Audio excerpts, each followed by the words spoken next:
Being a small craft brewer allows you the freedom to differentiate yourself in all kinds of ways, from the branding and packaging to the way the beer is made. Barrel aging, for example, allows a brewer to create really unique flavors, sometimes flavors that have never existed before. And some of this flavor comes directly from the individual barrel in which the beer is produced. So choosing the right one is important, and it's led many brewers to seek out the highest quality barrels they can find. And the demand for high-quality barrels has helped bring an industry back to New York that had been gone for a long time. I'm Kelly Blazowski. I'm married to Joe Blazowski, and he and I together own Adirondack Barrel Cooperage here in Remsen, New York. Well, my husband and I came upon the fact that there was a gap in services for the craft beverage industry. Craft beverage producers were having a hard time finding barrels. In 2014, when we started looking into it, there were no barrel cooperages in the Northeast United States. Well, the thing that's driving this resurgence in barrel coopers and barrel coopering is the resurgence in craft brewing, distilling, and wineries. Our whole goal has been to focus on the smaller craft beverage producer. We'll produce 1 to 50 barrels and anything in between. When I got into this, I wanted to build a better barrel, and we're building a very consistent, very high quality barrel. My background is in construction. I build things. I've always done that. And I've always tried to be as good as I can be and take it to a different level. We're just a small 4-man crew, but I've got a great crew. They're all very good. We blend high-tech machinery with old world ways. We've had all this machinery custom built for us specifically. It's not easy to build barrels.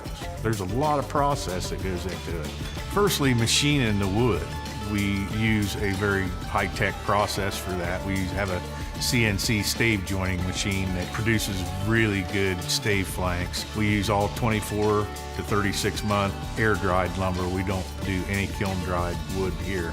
It sits out in the rain, the snow. It mellows the wood. We raise them up into skirts and we bend those barrels. We low temperature toast. We don't do any steam bending here. So that fire bending and that low temperature toasting adds another whole layer of complexity to the barrel as far as flavors go. There's no glue. Those hoops are the only thing that holds that barrel together. So during the heating process and then the pressing, we're marrying that wood together. We're smashing them joints together, creating a watertight joint. All our hoops are pressed the same, so our hoops aren't all over the place. If you look across the row of barrels, every hoop is pressed the same height, and those are the pressure points on that barrel. We've been in production almost 2 years now, and I've not had one barrel come back yet for a leak. And then we have a one-of-a-kind charring process that is very, very accurate. I tell people that we use a dragon to char our barrels. We feed him and then he chars our barrels. I can achieve certain flavors with certain temperatures and certain types of wood. Caramels, vanillins, smoky and nutty, marshmallowy, bread. We can actually dial those temperatures in exact and reproduce that every time.